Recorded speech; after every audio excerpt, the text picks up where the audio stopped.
Hi friends, I am Pallavi. Welcome to my channel Pallavi's English Academy. Before we start, please subscribe to my channel and hit the bell icon to get further notifications of my upcoming videos. Today we will be studying a poem of class 11 English, and the name of the poem is A Photograph, written by Shirley Tolson. Friends, we all like to capture moments of our lives, especially the happy and the lively moments. And how do we capture those moments? We click pictures.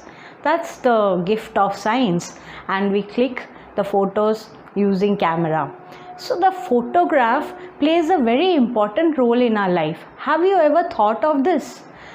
Whenever we gather, wherever we go for vacations, everywhere we go, we carry our cameras and we click photographs of the moments, especially those are happy, the moments which give us pleasure. And later, those photographs take us back into the memory lane where we cherish those moments. The poem captures three different moods and situations in three stanzas. In the beginning, we will see that the poet's mother's childhood has been discussed. She has gone for a holiday along with her cousins, and there they have taken a snapshot. It was taken by their uncle. He captured the moment when they were all smiling.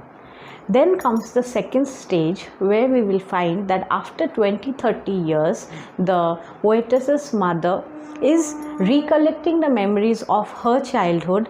She laughs at the dressing sense of all of them. She also talks about the atmosphere at that time during their vacation. She reveals that how the moments were so beautiful and it has become a past. Then we see that the poet has come to her present, where the mother is no more. She is dead, and for the poet, the mother's laughter has become a past. Now let's begin the poem. The cardboard shows me how it was when the two girl cousins went paddling, each one holding one of my mother's hands, and she, the big girl, some 12 years or so. So in the first four lines, we see that the cardboard shows me. The me over here is the poetess, and what is the cardboard over here? The cardboard is the photograph, and it shows that the two girl cousins went paddling. Paddling means walking in the shallow water. Each one of them were holding the poetess's mother's hand. Why the poetess's mother's hand? Because amongst the three, the mother of the poetess was eldest. She was around 12 years of age. All three stood still to smile through their hair at the uncle with the camera. So all of them looked at their uncle who accompanied them, and they were all smiling at that time. And what happened? Due to the windy weather, their hair came across their face. A sweet face, my mother's. That was before I was born. So from this line we can understand that the poet's mother was very pretty when she was young. At that time she was only 12 years old, and she was very sweet, very charming, and very pretty. And the sea, which appears to have changed less, washed their terribly transient feet. So the sea over here is eternal. The sea is immortal. It has not changed at all. But what has changed? The man's life, the human being's life has changed with the passing years. So it washed their terribly transient feet. Transient means temporary. Some 20-30 years later, she would laugh at the snapshot. See Betty and Dolly, she would say, and look how they dressed us for the beach. So here we see after 20-30 years, the mother would laugh at the snapshot, and she would look at Betty and Dolly, who were her cousins, and also cherish the memories how they were dressed. The sea holiday was her past, mine is her laughter, both wry with the labored ease of loss. So the last three lines are very important, children, where you have to understand that the sea holiday was the mother's past, because it happened long time back. It happened, they went for the vacation during her childhood, the mother's childhood, and now the laughter of the mother has become the memory, a memory for the poetess, because the mother is no more, and both rhyme with the labored ease of loss. Here it means that it was very disappointing to get over the loss. It was very disappointing and it was very tough to move on and to make herself comfortable, but with the passage of time she moved on. Now she has been dead nearly as many years as that girl lived. This line means that it is around 12 years that the mother is dead, and of this circumstance there is nothing to say at all. It's silence, silences. So the last four lines depicts over here that the mother is dead for 12 years, and here the girl is so upset that she cannot utter a single word. It is all silence everywhere. She just fought with her situation to move on in her life, and nobody could fill up the space of her mother. So hope you understood the poem.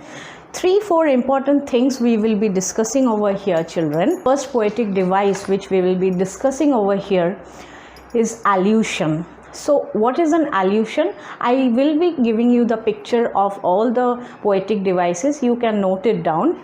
So an allusion is a reference or an incidental mention of something either directly or by implication. Like for example, here the allusion in this poem is cardboard, which means the photograph. I hope it is clear to you all. Next comes the alliteration. Now, where is the alliteration used in this poem? Here we see that alliteration is the repetition of the initial letter. Mostly it is consonant. So here we find the alliteration where the line says, stood still to smile. So stood, S, still, again S, to smile, again S. Terribly transient, T has been repeated.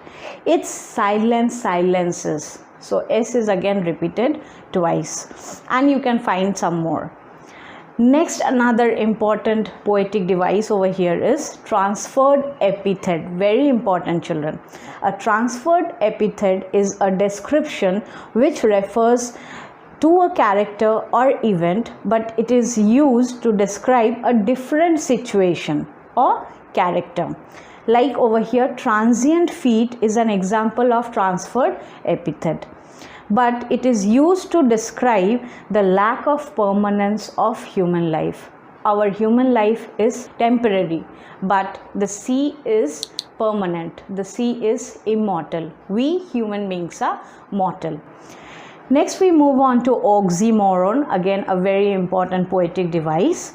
There are two opposite ideas which are joined to create an effect, that is oxymoron. Two different ideas, when they are joined to create an effect, that is oxymoron. Labored ease in the poem is an example of oxymoron. Then we can say great difficulty and ease means comfortably. Labored ease, labored means painful, very difficult, and ease means comfort. So together these two words are clubbed and it means the loss. Next is personification. The example is it's silence, silences. So here the human quality of silence has been described. The three main points in the poem are, the first one is that we human beings are mortal and the sea over here is immortal. The sea is eternal. It doesn't change with time, but we human beings, we after a certain time we all die. We all finish our roles and we exit from this world of drama. The second important part over here is death. Death is reality.